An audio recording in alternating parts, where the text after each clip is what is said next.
اللہ نے فرمایا وَلَا تَكُونُوا كَالَّذِينَ نَسُوا اللَّهَ فَأَنسَاهُمْ أَنفُسَهُمْ أُولَٰئِكَ هُمُ الْفَاسِقُونَ وَلَا تَكُونُوا مت ہو ان لوگوں کی طرح جن لوگوں نے اللہ کو فراموش کر دیا، اور تم نے اگر اللہ کو فراموش کر دیا تو اللہ تمہیں بھی فراموش کر دے گا۔ فَأَنسَاهُمْ اللہ کو تم بلا دو گے، اللہ بھی تمہیں بلا دے گا۔ اور جن لوگوں نے اللہ کو بلا دی ہے وہ حقیقت میں کیا ہے؟ فاسق ہے۔ تو جب انسان کو بادشاہت مل جاتی ہے، وہ کسی بھی ملک کی وزیر اعظم ہو جائے یا بادشاہ بن جائے، وہ اپنے سامنے کسی کو نہیں سمجھتے، اللہ کے سامنے اکڑ جاتے، مگر سب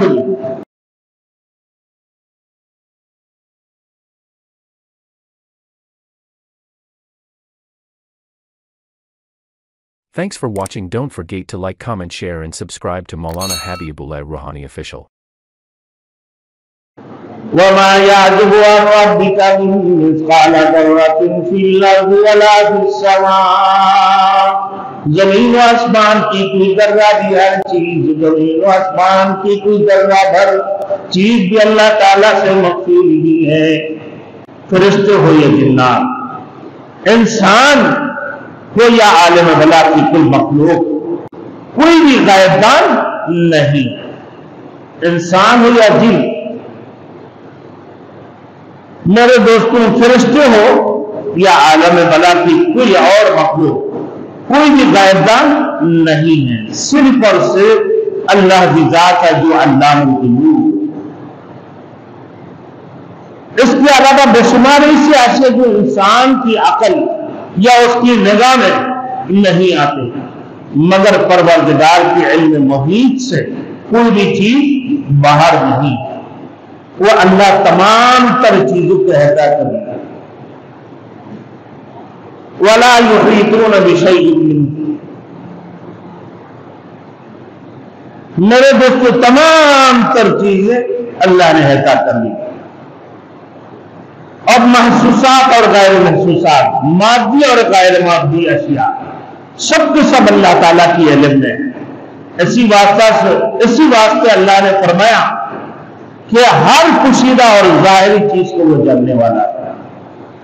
تو اللہ کی صفات کاملہ، وہ الرحمن، وہ اللہ مہربانی کرنے والے نہایت مہربان ہے۔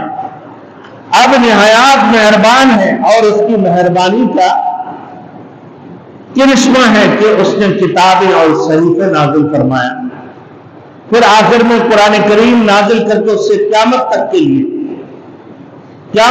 لیے قابل عمل بنا دی، پھر آخر میں حضور خاتم النبیین صلی اللہ علیہ وسلم کو مبعوث فرما کر سلسلہ نبوت بند کر دیا۔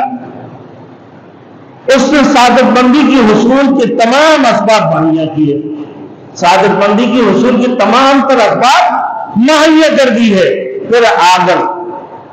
پھر اگر خود انسانی ان سے استفادہ حاصل نہ کرے تو اس کی اپنے بدبختی ہے۔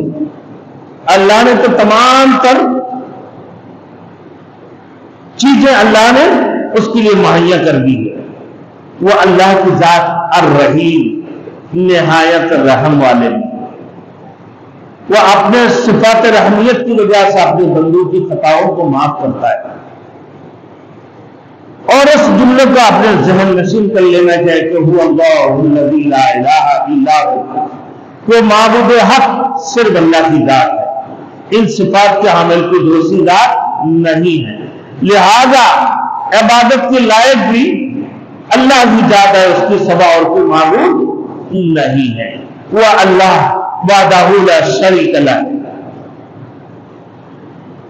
میرے دوستوں، ان صفات کے حامل کوئی دوسری ذات نہیں ہے، لہذا عبادت کے لائق اس کی سوا اور کوئی نہیں ہے، اس کی بغیر نجات کا دروازہ ہی بند ہے۔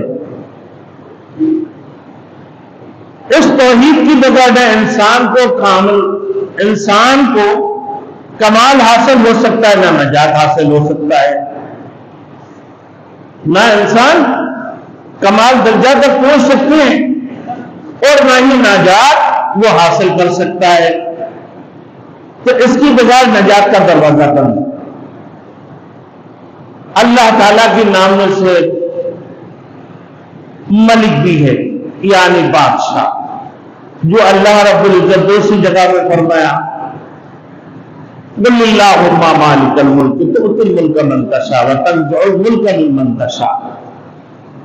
اے محمد رسول اللہ صلی اللہ علیہ وسلم فرما دیجیے تمام بادشاہوں کا بادشاہ, تمام ملکیت کی مالک وہ کون ہے؟ وہ اللہ کی ذات ہے جو وحدہ لا شریک له ہے, جو تنہا ہے, جو تمام کائنات کی خالق اور مالک اور تمام کائنات کی رازق ہے. وہی اللہ کی ذات ہے. میرے دوستوں جو بادشاہوں کا بادشاہ ہے وہ اللہ ان سے بادشاہ ہے.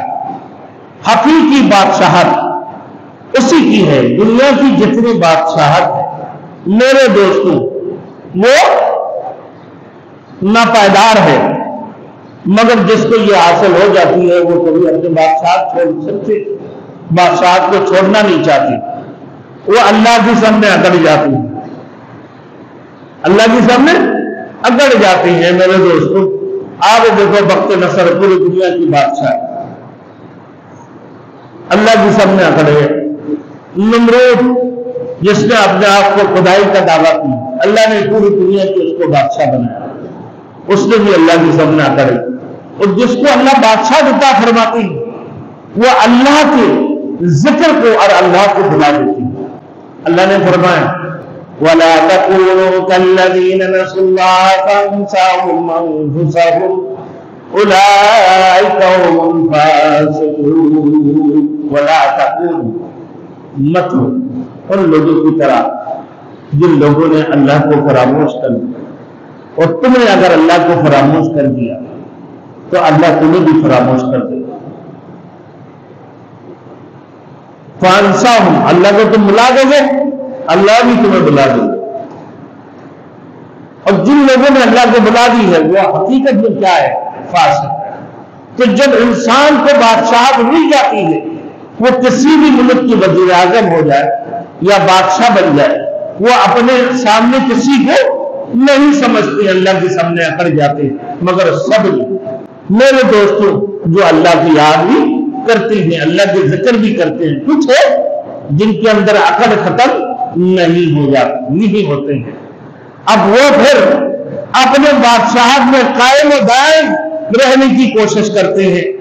اپنے بعد اپنے اولادوں کو, پھر اپنے پوتا پوتیوں کو, اپنا پوتا پوتیوں کو ایک کے بعد دیگر بادشاہت وہ اپنے ہی خاندان میں رکھنے کی کوشش کرتا ہے.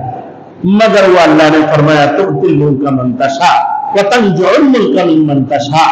وہ اللہ جس کو چاہے اس کو بادشاہت عطا فرماتے اور جسے چاہے اس سے بادشاہت کو چھین لیتے ہیں. پچھلے جمعہ کو میں نے بتا دی. اور یہ بات میرے دوستو ہر ملک کی وزیر اعظم جب ان کی اپنے بادشاہت ختم ہو جاتی ہیں تو پھر وہ بول پڑتے ہیں کہ میں مجھے نکالا کیوں اور مجھے کس نے نکال دی.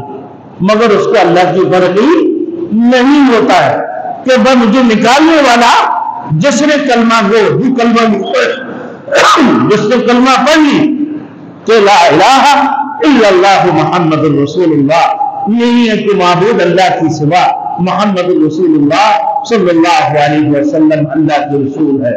تو اس کو اصل جو کلمہ کی مقصد ہے, جو اس کلمہ کو بنا ہے اور جو ایمان لے کر آیا, اس کو یہ یقین ہونا چاہیے کہ کسی سے کچھ نہیں ہوتا, سب کچھ ایک رب سے ہونے کا یقین, غیر سے نہ ہونے کا یقین. رسول مقبول صلی اللہ علیہ وسلم کی طریقہ کے اندر کامیابی, غیر کے طریقہ کے اندر ناکامی, اس بات کی یقین اس کی دلوں میں آ جانا چاہیے. وہی سچے مسلمان اور سچے مومن ہے.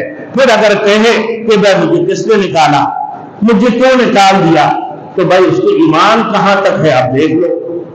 کہ بھائی نکالنے والے کون ہے؟ اللہ کی ذات ہے. اللہ نے فرما دی تؤتی الملک من تشاء, اس کے اللہ کی پر یقین نہیں ہے کہ مجھے نکالنے والے اللہ کی ذات ہے. آج تمہارے بادشاہ ہے,